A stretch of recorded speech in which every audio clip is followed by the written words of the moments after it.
j'espère que vous allez bien malgré cette époque difficile. Donc avant de commencer cette vidéo, je vous présente Cédrico. Je viens d'inventer son prénom il y a juste quelques minutes. Alors pourquoi Cédrico?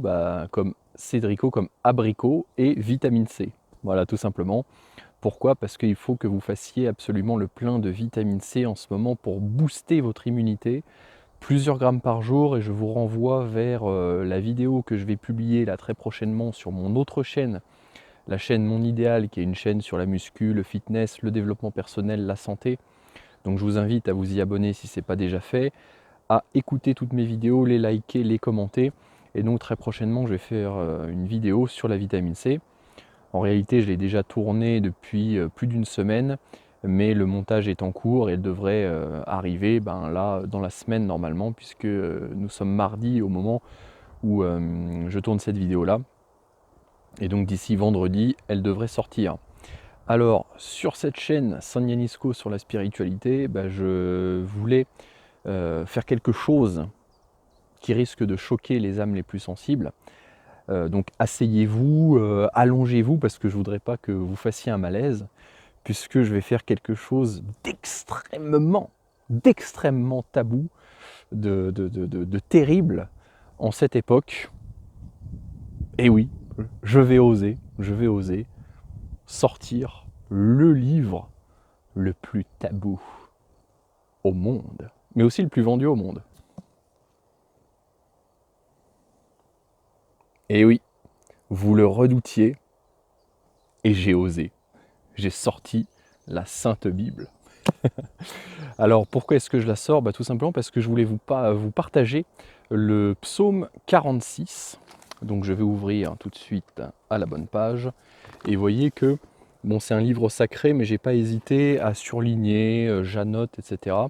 Et comme quoi, vous voyez, il existe des Bibles avec des gros caractères, parce que souvent on voit les petites Bibles avec du papier extrêmement fin, difficilement lisible. Voilà, moi j'en ai une depuis un bon moment qui est écrite en gros, voilà, pour que ce soit lisible et agréable.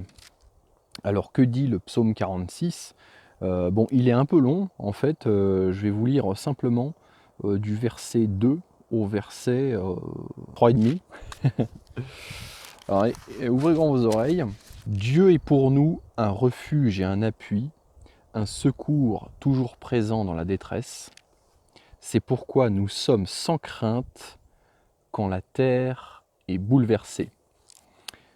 Alors je voulais vous partager ce petit passage-là. Pourquoi? Eh bien tout simplement pour exprimer à quel point la foi est absolument capitale dans la détresse. La foi est précieuse en tout temps, c'est vrai, mais dans les situations de difficulté, d'incertitude, de problèmes en tout genre, que ce soit à l'échelon mondial, national, personnel, eh bien il faut savoir que quand on a foi en Dieu, ces problèmes-là passent plus facilement.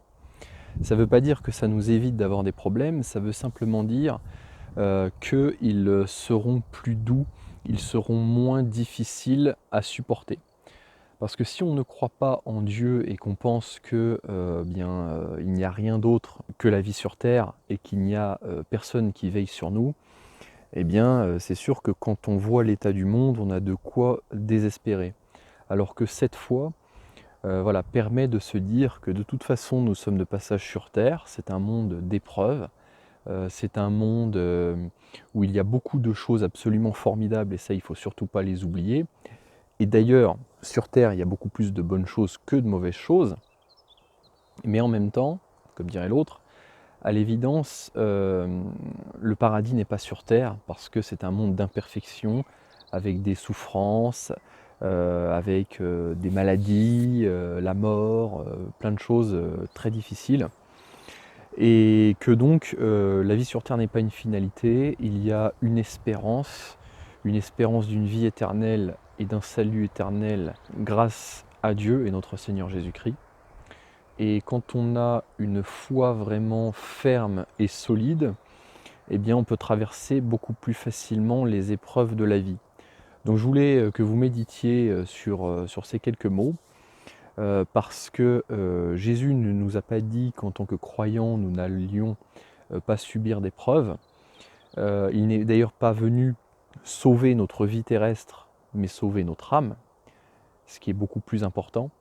Et il est venu nous offrir la vie éternelle, mais une vie dans l'au-delà, qui sera bien sûr spirituelle, dans un monde qui n'a absolument rien à voir avec ce monde matériel. Et donc sachez bien que si vous vivez des épreuves sur Terre, c'est pas parce que Dieu vous a laissé tomber, c'est uniquement parce que vous devez les vivre, parce que nous sommes dans un monde d'épreuves, vous devez évoluer, c'est une forme aussi de purification. Et sachez bien que la vie sur Terre, à l'échelle de l'éternité, c'est un battement de cils. Donc pensez aux choses spirituelles, qui sont beaucoup plus importantes que les choses matérielles, même si les choses matérielles sont importantes, et ça vous aidera à vraiment traverser toutes les épreuves.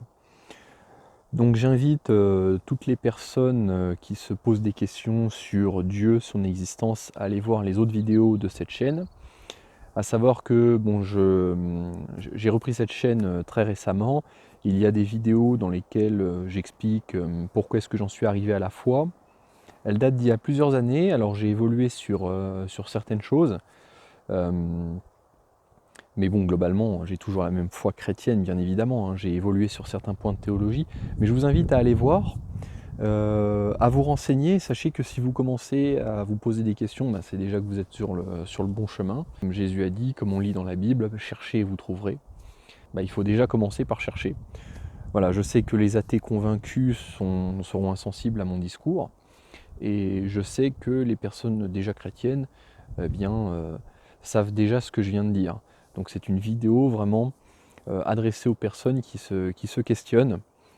Voilà, on vit des temps difficiles en ce moment avec cette histoire de virus. J'aurais énormément de choses à dire là-dessus. Mais bon, il y a des personnes qui développent pas mal ce sujet parce qu'il y a des choses extrêmement bizarres avec cette histoire de virus. Mais je ne veux pas entrer dans ces détails-là. Je préfère partager un message d'espérance. Si vous vous demandez également comment ça se fait qu'il y a des malheurs sur Terre si Dieu existe, et que Dieu est à la fois d'une infinie bonté et d'une toute-puissance, eh bien je vous invite à aller voir ma vidéo. J'avais fait une vidéo improvisée dans un parking avec mon téléphone portable il y a quelques années, dans laquelle j'expliquais de manière spontanée ce que je pensais à ce sujet-là, et je donne une réponse, donc je vous invite à aller voir. Voilà, je sais que moi, si je ne croyais pas en Jésus-Christ actuellement, je ne serais pas du tout dans le même état d'esprit, parce que c'est vrai que ce qui se passe actuellement n'est pas de très bon augure, puisqu'on voit qu'il y a un agenda obscur qui est mis en place depuis très longtemps. Je vois que certaines théories dont j'entends parler depuis 10 ans ne sont pas des théories, et actuellement on assiste à la mise en pratique, et comme par hasard ça concorde aussi avec tout l'aspect prophétique, apocalyptique, etc. Mais voilà, si vous êtes avec Dieu, tout ira bien. Donc cette vidéo est encore totalement improvisée, j'ai pris aucune note, et c'est un petit peu ce que je veux faire dans cette chaîne-là, San Yanisco. Garder une spontanéité, parler de ma foi sans rien préparer. Voilà, c'est un peu moins formel que la chaîne que j'ai, l'autre chaîne que j'ai, Mon Idéal. Tout simplement parce que c'est ce qui plaît le plus aux gens, et c'est comme ça, je pense, qu'on transmet beaucoup plus d'émotions. D'ailleurs, il n'y a qu'à voir le discours présidentiel de la dernière fois. On n'a pas vu transparaître beaucoup d'émotions et c'était très préparé. Voilà, bon après, je vous invite à lire ce passage et le méditer, et je vous dis à très bientôt pour une prochaine vidéo. Salut tout le monde, soyez bénis.